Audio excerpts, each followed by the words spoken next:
Assalamu alaikum, my brothers and sisters all over the world. I hope this post of mine finds you at the highest iman and health. Amin, Amin. Today, I want to give a short speech about this coronavirus, and I have splitted my talk into two portions. The first portion, I will talk about the scientific aspect of coronavirus. Then I'll talk spirituality about how Islam helps you to go through this process, inshallah. I'm sure by now all of you know about coronavirus. Even if you're not a doctor, you know much about this virus and you know how to take care of it. Lot of doctors, they are coming on on on different platform of the media, and you are learning, and they are giving you many advice. So here I compiled from many. I'm not a doctor, but I was a science student, and I compiled few things, and I wanted to share with you. Maybe this will benefit us, at least to some extent, inshallah. First, I'll talk about washing the hand. This virus is made out of protein. If you remember back home, especially people from Pakistan, Bangladesh, India, and all the subcontinent people, especially in the winter time, if you are being invited to some houses somewhere, and then after you ate, especially at night, you ate meat, and after eating, after finishing your meal, dinner, you see your hands getting slippery. Now you have to wash your hand. Remember those time how you used to wash your hand. Always you use hot water and some soap, and sometimes in some invitations, I'm sure you have seen, they squeeze some lemon juice. Use it. So use that concept now and wash your hand the same way. Hot water, a little bit, soap, and lemon. So until the slippery, the feelings of slippery on your hand and on your finger, it goes away. When you feel it's no more slippery, that means you have cleaned your hand properly. So use that. And again, that's about washing the hand. And keep your nails trimmed and stay yourself clean, inshallah. Now, I'll talk about. I'm talking this video. I'm doing it from California, USA. The picture of New York is much worse. May Allah, whoever has died, may Allah grant them the death of a shaheed. Ameen. And whoever is suffering, may Allah grant them shifa. Asalallah al-azim, Rabbul Arshil Azim, yashfiya. Ameen. But the picture in California is not yet that much worse like New York. But the wave, it will come and hit California also. And then the hospitals, all kinds of hospitals, private hospitals, the government hospital, they will be overburdened, overloaded. There will be very tough time. So these tips, my brothers and sisters, might help you. So washing the hand, I told you already, and then how to take it if someone is feeling dry cough, you already know, and if you have a temperature, these are all the symptoms.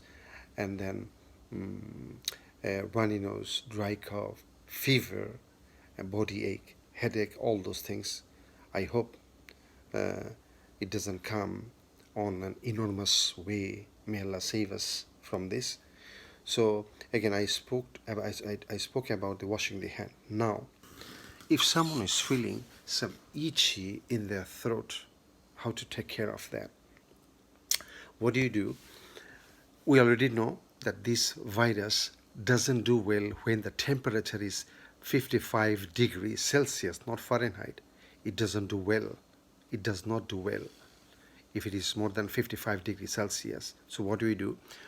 We put some water in a bucket, whatever, and put it on the stove and let it start boiling. When it is boiling, that means the temperature is 100 degrees Celsius. So what do? Take that and leave it on the ground or somewhere, and bring your this portion of the face close and try to breathe in. And in the, the steam, the temperature of the steam, it will be somewhere close to 100 degrees Celsius, but you are not swallowing it. But the temperature of the steam, that will help to clean your esophagus, the or the nasal area. It will help you. Then after, take a deep breath and hold it, that and steam, for like 12 seconds or maybe a little more, then let it go. So do this like a breathe in those steam, and hold it for a few seconds and then let it go. Do this 5 minutes, more than 5 minutes, 3 times a day. And after doing, every time after doing, when you are done 5 minutes, 6 minutes, then what you do, drink a little bit of hot water with some lemon and swallow it. This will all cleanse your esophagus, and they will all go inside your intestine. When it goes intestine, the enzyme, this acidic, that will kill them. So do this, inshallah. This is the scientific aspect, how to take care of yourself. Now I'll go to talk about, I'm going to talk about some spiritual side from the hadith of Rasul sallallahu alaihi wasallam. We know that quarantine, you already know what is quarantine. If you are infected, you don't go out, and if you know somewhere else it is, you don't enter there also.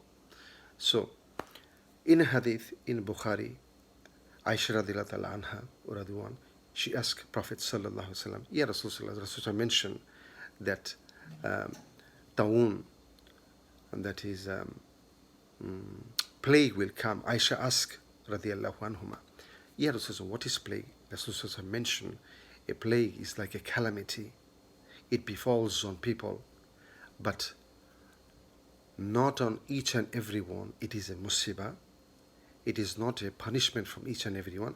On some people, it is a mercy. So when a calamity, like this is the tafsir of the hadith, when a calamity strikes you, what you do? First, you be patient. You be patient.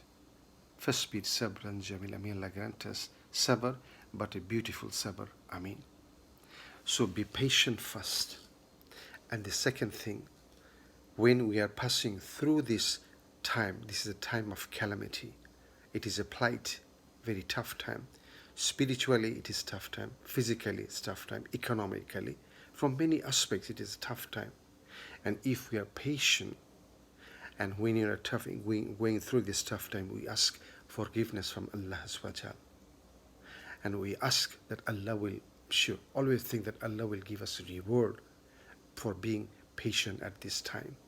And the third thing, always remember, what is befalling us, of course, it is falling from Allah subhanahu wa ta'ala. It is falling from Allah subhanahu wa ta'ala. We know it from the bottom of the heart. So all these things, think about, do the ibadah, stay in a state of ablution, and do the istighfar, do the zikr of Allah subhanahu wa ta'ala. If someone is dying, again it's tafsir for this hadith, out of this plague, his status will be, his or her status will be like a shaheed if someone dies. And if someone doesn't die, but as I mentioned to you, first sabr, then crave for Allah's reward, and the thing, you know that this is falling from Allah as well, it's coming from Allah, embrace it and try to go through it. All this, remember, if you make three, if I make three, inshallah, then when we die, not because of this plague, maybe after many years, if we pray 5 times prayer and do all the good ethical values of Muslim, if we follow in our life, and when we die, inshallah, we'll get the reward of a shaheed in afterlife when you go to the life of barzakh, inshallah. Barakallahu fikum. قولي قولي هذا استغفر الله لي ولكم ولسائر المسلمين فاستغفروه إنه هو الغفور الرحيم. السلام عليكم ورحمة الله وبركاته.